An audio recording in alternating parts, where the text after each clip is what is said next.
जालन्याचे शिवसेनेचे नेते आमदार अर्जुन खोतकर यांना जीवे मारण्याची धमकी देण्यात आली आहे। खोतकर पिता पुत्रांना जीवे मारण्याची धमकी देण्यात आली आहे। सोशल मीडियावरील 4 वेगवेगळ्या अकाउंटवरून ही धमकी देण्यात आली आहे। अर्जुन खोतकर आणि त्यांचे पुत्र अभिमन्यू खोतकर यांना अनोळखी व्यक्तींनी ही धमकी दिली आहे। त्यानंतर पुत्र अभिमन्यू खोतकर यांनी तालुका पोलिसात तक्रार दाखल केली असून पोलीस तपास करतायत। तर अशा धमक्यांना घाबरणारे नसून धमकी देणाऱ्याचा बंदोबस्त करणार असल्याचा इशारा आमदार अर्जुन खोतकर यांनी दिला।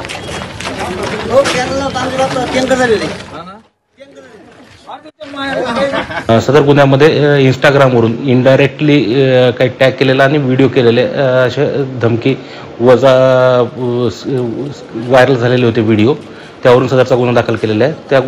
त्यावरून आपण एक आरोपी ची माहिती मिळाली असता तो ताब्यात घेतला आहे, पण त्याचं वय कमी असल्या तो 15 वर्षाचा जुवेनाइल आहे, तर त्याला नोटीस देऊन त्याच्या वडिलांच्या ताब्यात दिलेला आहे। त्यांनीच बोगस एक स्क्रिप्ट तयार केलेली होती आणि त्याच्यावरूनच ते अपलोड केलेलं होतं। त्यावर ते काही कमेंट्स आलेल्या होत्या, त्यामध्ये आपल्याला 4-5 जणांचे आयडीज मिळालेले आहेत, त्यामुळे बाकीच्या आरोपींचाही शोध घेणं चालू आहे।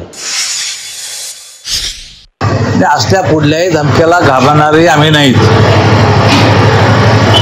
जे धमक्या देतात त्यांना निश्चितपणे सरळ करू।